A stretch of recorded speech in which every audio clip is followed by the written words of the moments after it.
Hi there. In this video, we're going to continue looking at the unpivot columns transformation inside of Power Query.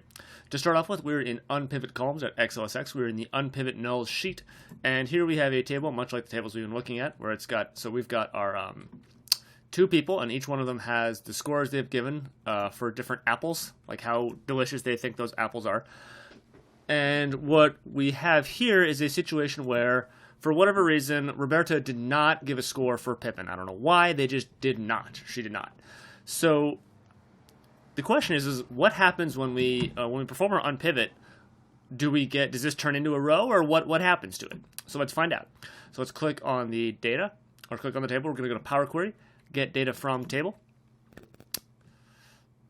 Okay, so if you'll notice there, because we had a blank in our source data, we've got a null here for Roberta's score of Pippins. So I'm going to click on Pippin and shift-click over to Brayburn, right-click, and we're going to unpivot these columns.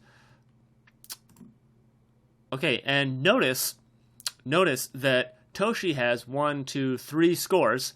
Roberta only has 2. So that null right there did not get translated into a row, which means if you have a value that that's a null, it's not going to get included in the unpivot. Now, normally that kind of makes sense, because if you want to take something like the average score, you could take the average of 3 and 7, but what do you do with a null? You can't really include that in the average, so you just sort of usually want to dump it. So there are ways around that. I don't think they're usually correct, but let's say, for instance, that anytime there's a null, you want to include like a 5, because it's a scale of 1 to 10, and 5's like kind of average. Well, you can kind of handle it that way. So I'm gonna let's see, let's undo this. I go over here, change table. Okay, so I'm gonna left click on Pippin, shift click on Brayburn, and we're going to there's a replace here, transform. Replace values, and we're going to replace nulls with 5s. Now, I don't think this is something you should do, but this is just an example of, if you wanted to work around it this way, that's one way to do it. So now we've replaced it with a 5, or maybe if it was total sales, you would replace it with a 0 or something like that. And now when we unpivot it, obviously it's going to get included. That's one way to handle it. Although I think most of the time you'll find that the correct behavior is in fact the default behavior, wherein the nulls just don't get included. So since Roberta did not cast a vote for Pippin, or it didn't get included, it just doesn't show up in the unpivoted version, right? We only get 5 rows, not 6. Okay, so I'm just gonna click up here, and I'm gonna discard those changes. I don't really care about that. So in a situation like this, it's pretty obvious that there's a hole in the data. There's only 6 values. Part of the reason I bring this up is that there will be times when it's not quite so obvious.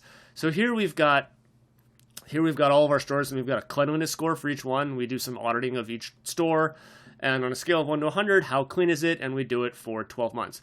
Well, even this really isn't that big of a sample size of data. It's not that big of a table, but if you're not careful, you might miss that there's holes in this data. There's a hole there, and there's a hole there.